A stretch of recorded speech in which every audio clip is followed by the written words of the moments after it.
아름답고도 은혜로운 찬양 너무나 감사를 드립니다. 할렐루야.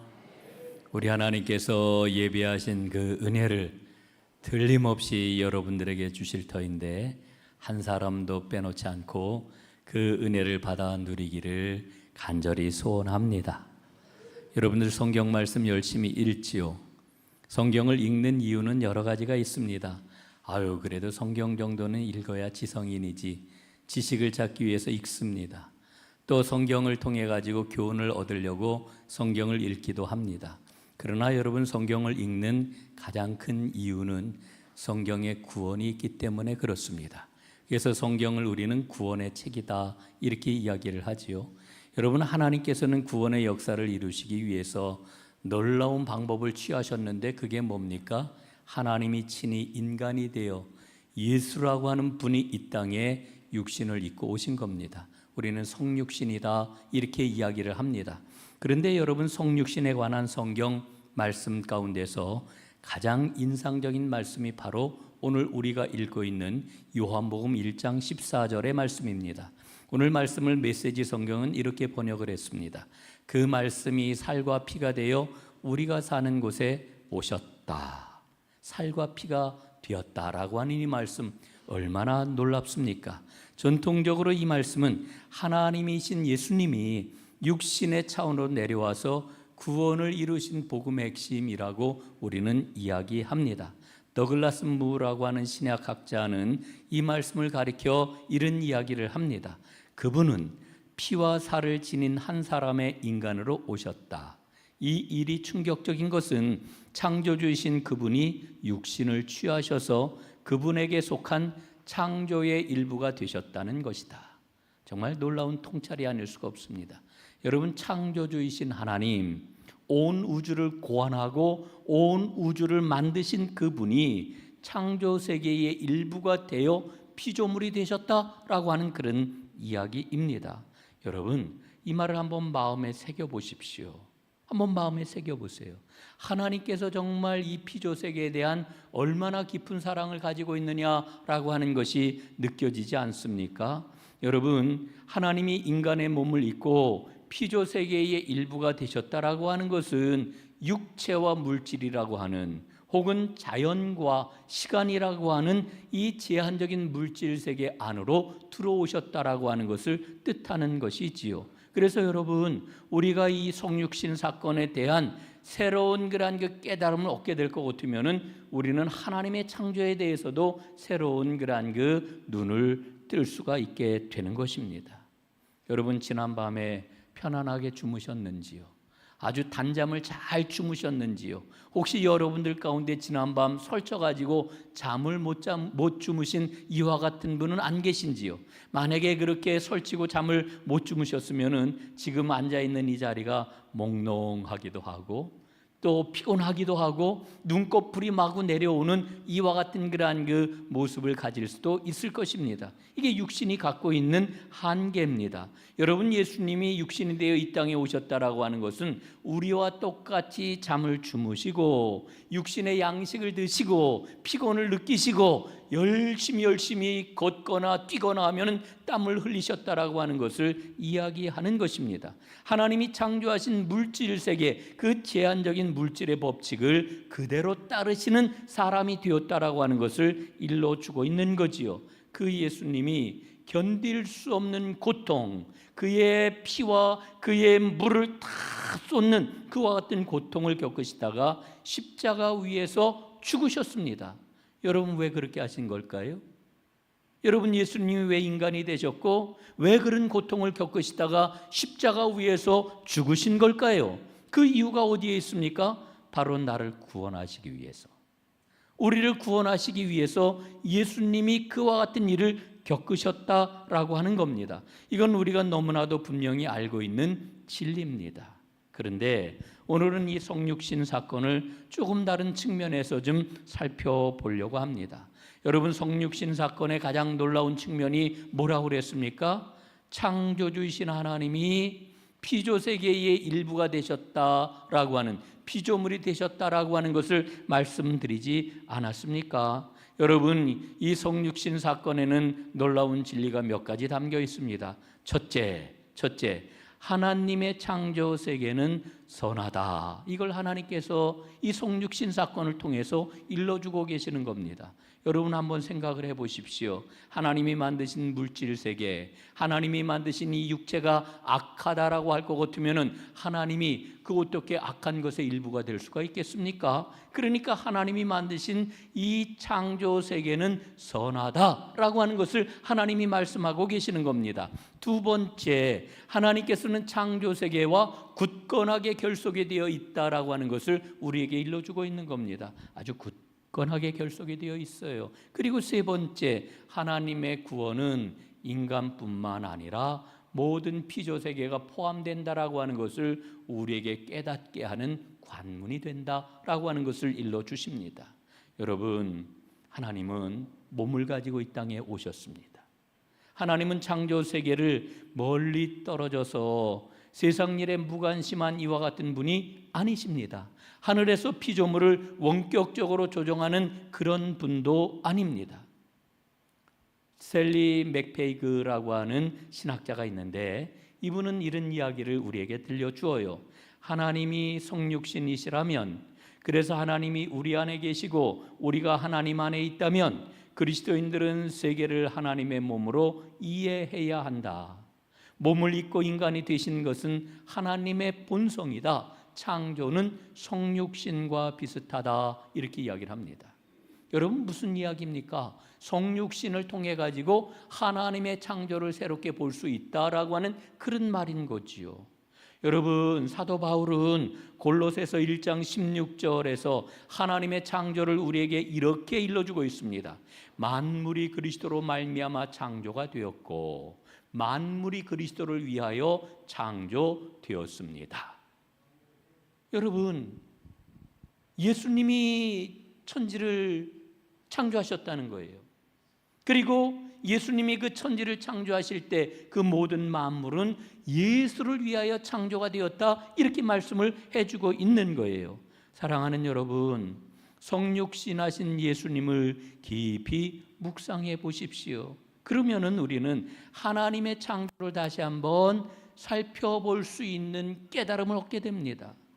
여러분, 생각해 보면은요, 우리는 그동안 얼마나 인간 중심적으로 생각을 해왔는지 몰라요.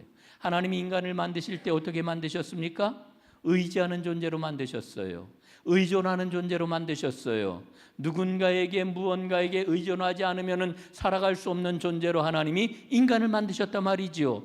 여러분 보세요. 하나님이 천지를 창조하실 때에 모든 만물을 다 만드신 후에 마지막 엿새 날, 그 마지막 순간에 누구를 만드셨어요? 인간을 만드셨다 그랬어요. 이 이야기는 우리에게 무엇을 일러주고 있습니까?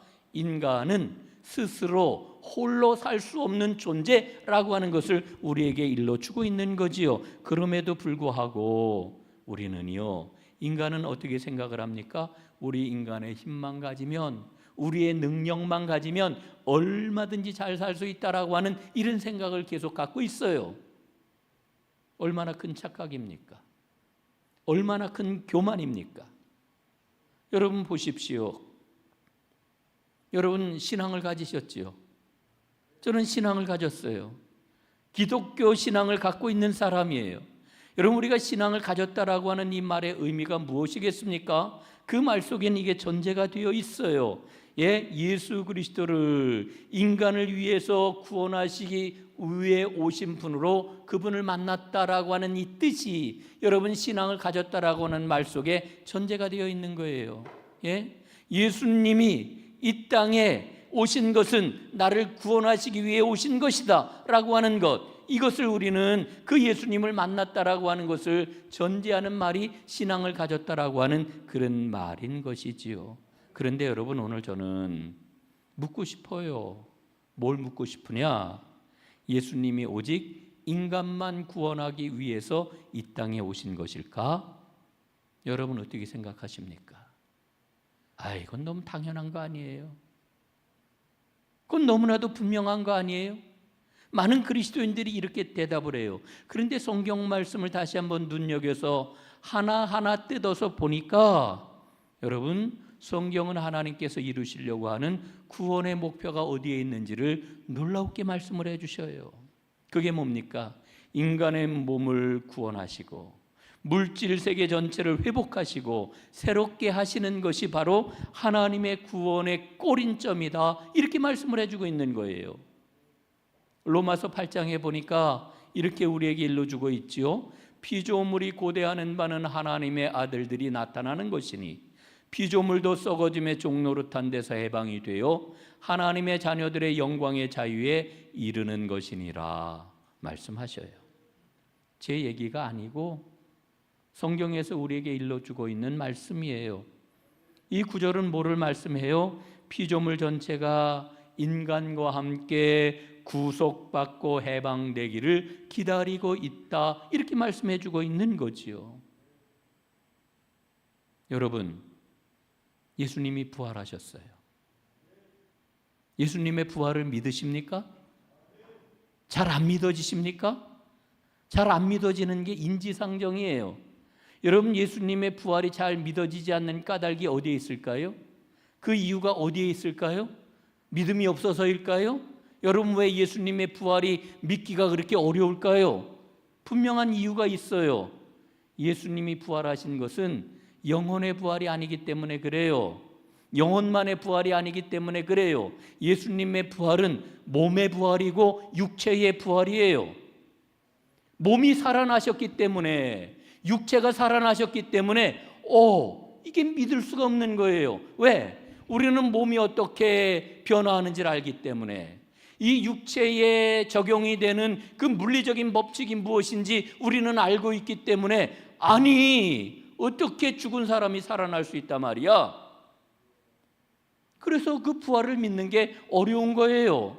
그런데 예수님은 영혼만 부활하신 게 아니라 그의 몸이 부활하셨다니까요. 여러분, 영혼만 부활하셨다라고 하면은 예수의 부활 믿는 거 하나도 어렵지 않아요. 애들 말대로 하면 그거는 정말 다 껌이에요. 껌. 그 부활 믿는 거 하나도 어렵지 않아. 그런데 예수님이 몸으로 부활하셨단 말이에요. 몸으로. 여러분, 몸으로 부활하신 예수님이 우리에게 말씀해 주는 바가 무엇입니까? 너희가 구원을 받을 터인데 그 구원은 영혼의 구원뿐만 아니라 몸이 부활할 것이다 라고 하는 것을 우리에게 일러주고 계시는 거예요. 그리고 한 걸음 더 나아가서 진정한 구원은 물질 세계의 갱신과 회복이 포함이 된다, 이렇게 우리에게 말씀을 해주고 있는 거지요.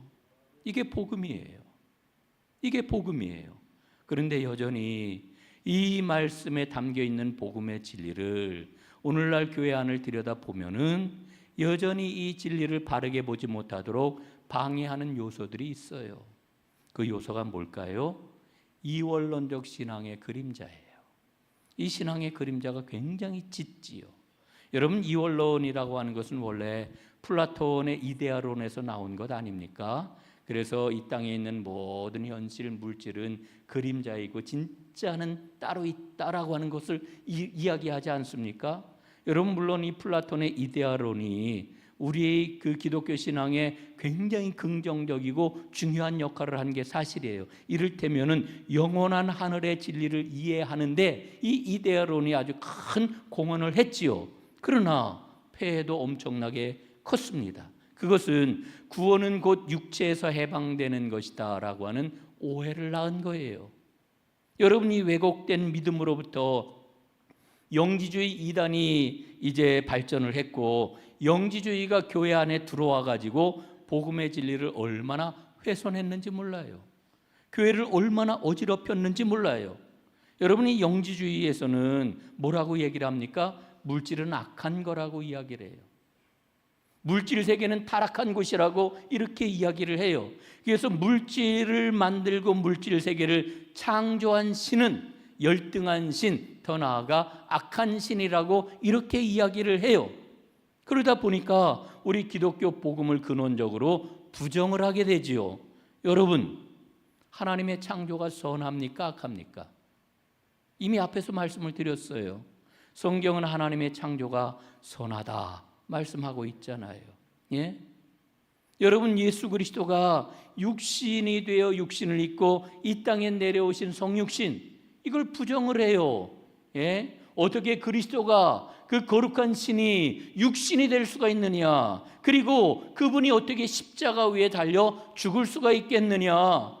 육신을 철저하게 부정을 해요. 복음의 토대를 부정을 하는 겁니다. 여러분, 그렇다고 하면은 영지주의에서 말하는 구원이라고 하는 게 뭘까요? 그 구원은 이런 거예요. 영적인 지식이 필요한데 그 영적인 지식을 깊이 깨닫고 고상하게 깨닫고, 그러면은 영혼이 지금 감옥에 갇혀 있는데, 영혼이 갇혀 있는 감옥이 뭐예요? 우리 육체라는 거예요. 예? 영혼의 감옥인 육체로부터, 이 물질 세계로부터 벗어나는 것, 이게 바로 구원이다. 이렇게 영지주의에서 가르쳤던 거예요. 여러분, 우리가 사도행전이나 서신서 말씀을 통해서도 봅니다마는 이 초대교회에서 사도들이나 교부들은 이 영지주의 이단과 얼마나 치열하게 싸웠는지 몰라요. 예? 그래서 복음을 확고하게 세웠지요. 그 확고하게 세운 복음이 무엇입니까? 첫째, 하나님이 창조하신 물질 세계는 선하다라고 하는 거예요. 물질 세계는 선하다. 둘째, 이 물질 세계는 인간의 타락과 죄 때문에 저주를 받았다.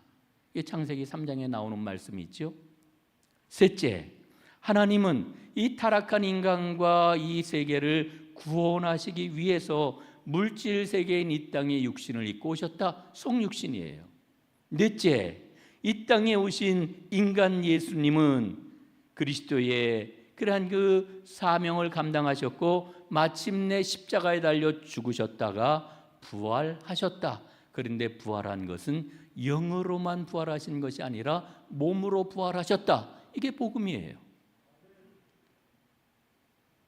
몸으로 부활하였다. 이게 복음이에요. 그런데 여러분, 오늘날 이 영지주의 이 언론은 다 사랑진 것처럼 보이지만은 여전히 교회 안에서 여러 가지 모양으로 부정적인 영향력을 행사하고 있습니다. 교회는 어떤 공동체인가라고 하는 책을 보면은 그 이원론의 그림자 세 가지가 아직도 교회 안에서 작동을 하고 있는데, 그 세 가지를 이렇게 소개를 합니다. 첫 번째, 영육 이원론이라고 하는 거죠. 여러분, 영육 이원론이라고 하는 것은 아주 대표적인 거예요. 영과 육을 분리하는 겁니다. 그래서 이 영육 이원론을 붙잡게 되면 어떻습니까? 구원은 곧 영혼 구원이다. 영혼만의 구원이다. 이렇게 생각을 하는 거예요. 여러분, 그러나 성경을 한번 보세요. 하나님이 우리에게 영혼을 주셨을 뿐만 아니라 뭐를 만드셨어요? 직접 육체를 만드셨어요. 육체를 직접 창조하셨어요. 그 하나님이 영혼과 함께 우리의 몸도 구원하실 것을 분명하게 말씀해 주고 있어요. 두 번째, 현세와 내세를 나누는 이원론입니다. 이 이원론은 뭐냐면은요, 현세의 삶은 무가치하고 내세의 삶은 가치가 있다라고 여기는 이원론입니다. 여러분, 그래서 오늘의 우리의 삶은 아무것도 아니에요. 이건 다 지나갈 거예요. 다 불에 타 없어지고 말 거예요. 그렇기 때문에 이 현세와 내세를 이원론적으로 바라보게 될 것 같으면 어떤 일이 일어나게 될까요? 방관주의에 빠지거나 패배주의에 빠지게 되는 것이지요. 그래서 세상을 새롭게 하는 일, 세상을 변화시키는 일, 이거는 아무런 의미가 없는, 우리가 신앙적으로 보면 아무런 의미가 없는 일이 되고 마는 거예요. 그러나 성경 말씀을 보십시오. 성경은 현세와 내세를 이원론적으로 나누지를 않아요. 오히려 현세의 삶이 얼마나 중요한지 성경 곳곳에서 우리에게 일러주고 있어요. 여러분, 한번 보십시오. 우리가 얼마나 현세를 소중하게 여깁니까? 여러분, 열심히 기도하시죠? 여러분, 기도의 내용은 모르긴 해도 제가 볼 때 90% 이상, 아니 거의 100%, 하나님 이것도 해결해 주시고 저것도 해결해 주시고 이 문제도 풀어주시고 나를 건강하게 해주시고 이것도 하나님께서 온전케 해주십시오. 여러분, 현세를 위해서 그렇게 기도하시잖아요. 이 현세가 무가치하다면서 왜 그렇게 현세의 삶을 위해서 하나님 앞에 기도를 해요? 예? 여러분 성경 말씀에 보면은 우리 현세의 삶이 얼마나 소중한지 곳곳에서 거듭거듭 강조하고 있는 것을 우리는 보게 됩니다. 여러분, 그래서 결론적으로 말씀을 드리면 내세의 소망은 현실을 부정하는 근거가 아니에요. 내세의 소망을 갖는 것은 현세를 책임 있게 살아가도록 이끄는 힘이 되는 거예요. 그래서 성경적 신앙은 현세와 내세를 하나님이 통치하시는구나, 연속된 삶으로 보는 신앙, 이게 바로 현세와 내세를 온전하게 바라보는 신앙이라고 하는 거지요. 세 번째, 종교와 일상을 나누는 이원론입니다. 예? 이 종교와 일상을 이원론적으로 나누는 거는요, 우리 신앙을 어디에다 국한시키느냐? 종교 활동에만 국한시키는 거예요. 예? 여러분, 오늘 우리가 예배를 드리잖아요. 이건 거룩한 일이에요. 기도하는 거 거룩한 일이에요. 특별하게 하나님의 일이라고 교회 안에서 이루어지는 일, 그거는 거룩한 일이에요. 그러나 우리의 일상에서 일어나는 생활은 세속적인 일이에요. 이건 아무것도 아닌 거예요. 여러분, 성경이 정말 그렇게 일러주고 있을까요? 그렇지 않아요. 그렇지 않아요. 제가 여러분 수백 번도 더 말씀을 드렸던 것 같아요. 저희 교회에서. 여러분, 이스라엘이 망했지요. 역사 속에 구약의 이스라엘. 왜 망했습니까? 구약의 이스라엘이 망한 것을 저는 아주 강조해서 말씀드리기를, 이스라엘 백성들이 하나님을 거룩한 곳 성전에만 모셨기 때문에 그래요. 예? 하나님을 성전에만 모셨어요. 이건 제가 점잖게 얘기를 한 거고요. 좀 더 분명하게 얘기를 하면은 이스라엘 백성들은 하나님을 거룩한 곳 성전에 가둬버리고 말았어요. 그리고 그들은 생활 속에서 하나님과 상관없는 삶을 살았단 말이에요. 그 삶의 결과가 이스라엘의 멸망이에요. 예? 사랑하는 여러분, 주님의 비전은 너무나 분명해요. 스가랴 선지자가 말하는 것처럼 주님의 그날이 오게 될 것 같으면은 여러분, 성과 속의 구별이 없어질 거라고 그래요. 거룩한 것과 세속적인 것의 구별이 없어질 것이라고 이야기를 해요. 여러분, 말씀을 드렸던 이 잘못된 이원론은 신앙을 어떻게 이야기를 해요? 신앙은 영혼의 구원이다. 신앙은 내세를 지향하는 것이다. 신앙은 종교 활동에 국한되는 것이다. 이렇게 규정을 해요. 그리고 육신을 가지고 몸을 가지고 실제로 살아가는 오늘 우리의 삶을 경시하게 만든단 말이지요. 여러분, 이런 믿음이 우리에게 가득하게 되면은요, 하나님이 만드신 창조 세계를 돌보고 회복하는 일이 우리에게 너무너무 중요합니다. 이렇게 이야기를 하면, 그거는 뭐 이 땅에서 없어질 일인데, 세속적인 일인데, 그게 무슨 우리 신앙의 중요한 과제가 되겠습니까? 이런 반응을 보이게 되는 거예요. 이렇게 우리의 마음이 움직이게 되는 거예요. 사랑하는 여러분, 이원론적인 신앙을 우리는 극복하고 하나님이 진정으로 기뻐하시는 살아있는 생생한 생명의 신앙을 붙잡아야 될 줄로 믿습니다. 말씀을 드렸던 것처럼 우리의 구원은 몸을 포함한 전인적 구원이에요. 전인적 구원. 예. 그리고 사람과 함께 존재하는 모든 피조물의 회복과 갱신을 포함하고 있는 일이에요. 여러분, 하나님께서는 선언하시잖아요. 요한계시록 21장 5절 말씀에 보니까, 보라, 내가 만물을 새롭게 하노라. 만물을 새롭게 한다고 말씀하셔요. 여러분, 성경의 결론 요한계시록은 우리에게 무엇을 말씀을 하십니까? 새 하늘과 새 땅이 하늘로부터 우리가 살고 있는 이곳에 임한대요. 임한대요. 여러분, 우리가 살고 있는 우리의 그런 그 삶의 자리가 갱신이 되는 거예요. 변화가 되는 거예요. 이게 구원의 완성이에요. 여러분, 우리는 성경을 똑똑히 읽어야 됩니다. 그리고 성경적인 신앙을 꽉 붙잡아야 됩니다. 사랑하는 여러분, 우리는 종종 하나님 이야기를 하잖아요. 지난 주간에 우리 속장님들 면담을 하는데 어느 속장님이 그래요. 전에는 우리 속도원들이 모이면은 살아가는 이야기를 했대요. 살아가는 이야기. 좋지요. 살아가는 이야기 우리가 함께 나누어야 되는데 살아가는 이야기가 뭘까요? 아유, 드라마를 봤는데 드라마가 너무 재밌었어. 어디 가서 뭘 먹었는데 너무나 맛있었어. 아우, 이 옷 좀 봐. 이거 내가 굉장히 이게 좋은 명품인데 엄청나게 싸게 샀어. 예? 이런 거. 살아가는 이야기. 늘 모이면은 살아가는 이야기. 애들 키우고 어떻게 하면 돈을 좀 많이 벌 수 있을까? 뭐 이런 이야기. 근데 우리가 모여가지고 이제 하나님 이야기를 하기 시작했어요. 여러분, 하나님 이야기가 뭘까요? 하나님 이야기. 하나님께서 오늘 살아가는 내 삶의 자리에 어떻게 하나님이 나에게 오셨고, 어떻게 나와 동행하셨고, 하나님이 어떻게 도우셨고, 그래서 하나님과 함께 살아가는 삶의 그러한 그 모습이 어떻게 변화했는지, 이게 하나님 이야기잖아요. 쉽게 얘기하면 간증이에요. 간증. 여러분, 하나님은 어떤 분이십니까? 초월적인 분이셔요. 하나님은 능력의 하나님이셔요. 그런데 여러분, 능력의 하나님, 그 초월적인 하나님이 우리를 어디에서 만나 주셔요? 우리의 삶의 자리에서 만나 주신단 말이에요. 어려운 말로 이야기하면은 초월적인 하나님이 역사의 지평에서 우리를 만나 주신단 말이에요. 여러분, 구약 성경이 다 그 얘기 아니에요? 신약 성경이 다 그 얘기 아니에요?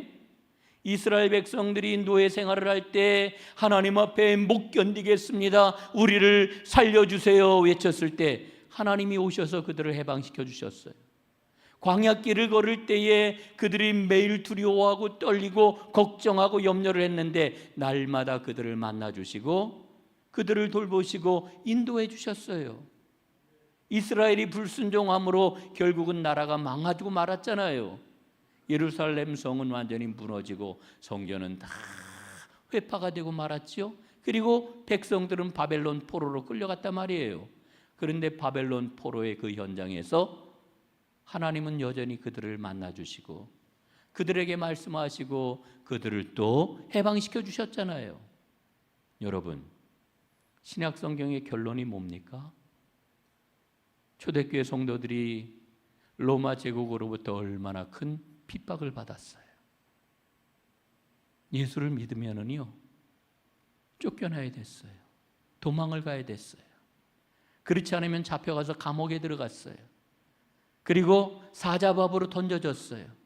또 십자가에 거꾸로 매달려 죽이기도 했어요. 심지어는 불에 태워 죽이는 화형에 처하기도 했어요. 여러분, 그래서 예수 믿는 사람들이 도망가서 굴을 파고 혹은 공동묘지에 굴을 파고 들어가 몇백 년을 지냈던 거 아닙니까? 여러분, 그런 핍박 가운데 있는 하나님의 백성들에게 하나님은 뭐를 주셔요? 마침내 승리할 것이다. 우주적이고 종말론적인 승리를 약속하고 계시죠. 여러분, 그런데 그 승리가 어떤 승리예요? 너희가 있는 이 자리에 나의 나라가 임하게 될 것이다. 새 하늘과 새 땅, 새 예루살렘이 임하게 될 것이다. 이게 여러분 성경의 결론이에요. 요한계시록의 결론이에요. 여러분, 오늘 저는 이 말씀을 읽으면서 다시 마음에 새겨 봅니다. 하나님, 오늘 기후위기 상황 때문에 모두 다 두려워하고 있습니다. 걱정하고 있습니다. 과연 우리는 온전하게 보존될 수 있을 것인가? 우리의 삶은 유지될 수 있을 것인가?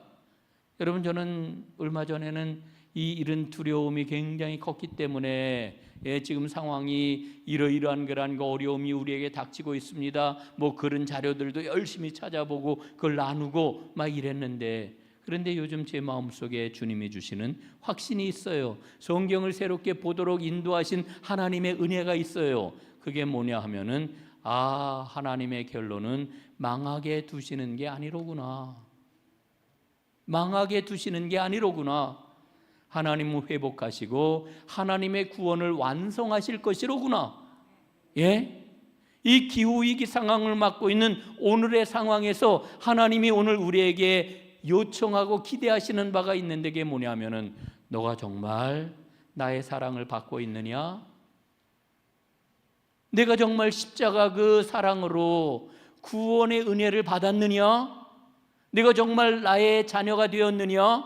그렇다면 내가 하나님의 자녀에게 맡겨주는, 하나님이 만드신 이 아름다운 하나님의 창조 세계를 돌보는 일에 내가 응답하고 움직여야 되지 않겠느냐?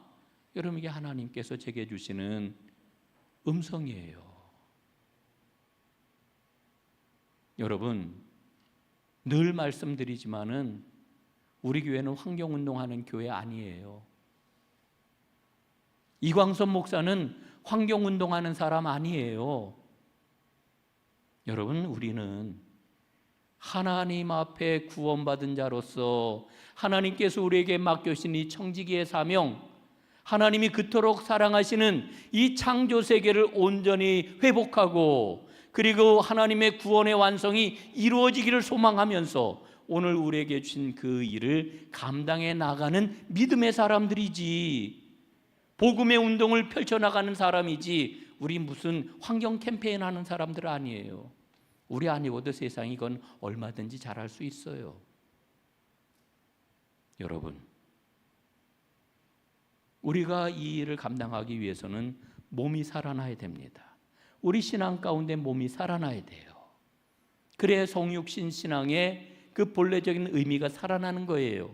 여러분, 성육신 신앙이 뭐라고 그랬어요? 창조주 하나님이 피조물이 되어서 창조 세계 안으로 들어오신 피조물이 되신 일대 사건이라고 말씀을 했잖아요. 여러분, 이 성육신 신앙을 뭘로 다 살아낼 수 있을까요? 구원받은 우리 믿음의 사람들, 하나님의 자녀들이 몸으로 예배를 드려야 돼요. 몸으로. 여러분, 예배가 얼마나 중요합니까? 제가 요즘 또다시 마음속에 큰 은혜가 되고 있는 게 있는데, 그게 뭐냐면은요, 구약 성경을 보면은 예배법에 대해서 얼마나 생생하게 하나님이 말씀해 주고 있는지 몰라요. 구약에 무슨 예배법이 나와요? 제사 드리는 법. 이게 예배법이에요. 예? 제사 법전이 얼마나 상세하게 기록이 되어 있습니까? 분량도 엄청날 뿐만 아니라 얼마나 꼼꼼하고 세심한지 그걸 읽다가 자꾸 졸음이 오잖아요. 너무나 지루하고 막 힘들잖아요. 이런 겁니다. 제사를 드릴 때 이 물건은 절대로 오른편에 두면 안 되고 왼편에 두어야 된다. 이 정도로 하나님이 세세하게 제사법에 대해서 말씀해 주고 있어요. 그런데 여러분, 신약 성경에 들어오게 되면은 예배에 대한 의식, 규정 뭐 이런 거에 대해서 말씀해 주고 있는 거를 여러분 보셨어요? 거의 못 봤을 거예요. 신약 성경에 들어오면은 예배에 대해서 뭐라고 말씀을 하셔요? 가장 큰 예배의 지침이 있는데 그게 뭐냐? 로마서 12장 말씀이죠. 이렇게 말씀을 하셔요. 로마서 12장 1절. 우리 한번 함께 읽어보겠습니다. 시작. 너희 몸을 하나님이 기뻐하시는 산 제물로 드리라. 아멘. 여러분, 신학에 들어오면은요, 몸으로 드리는 예배가 진짜 예배래요. 영적인 예배래요. 하나님이 받으실 만한 합당한 예배래요. 예? 여기서 몸이라고 하는 게 뭡니까? 몸. 일상의 삶이에요. 일상의 삶. 다시 말씀을 드리면은 진정한 예배는 실존하는 육체를 가지고 우리의 몸으로 살아가는, 그래서 하나님이 기뻐하시는 방식대로 살아가는 삶이 늘 전제될 때 그 예배가 하나님이 기뻐하시는 예배라고 이렇게 말씀을 해주고 있는 거지요. 여러분, 이 몸으로 예배하는 신앙이 살아나게 될 때 우리는 우리 자신의 몸을 소중하게 여기게 되고요, 더 나아가서 물질 세계를 소중하게 여기고 하나님이 이 물질 세계를 구원하시기 위해 오늘도 역사하시는구나, 그걸 깨닫게 되는 거지요. 다시 한번 여러분에게 주님이 간곡히 원하는 것을 말씀드리고 말씀을 이제 마무리하겠습니다. 주님은 오늘 말씀하셔요. 구원받았느냐? 내가 나의 자녀가 맞느냐? 내가 나를 사랑하느냐? 그렇다면 내가 사랑하는 이 창조 세계를 돌보아야 되지 않겠느냐?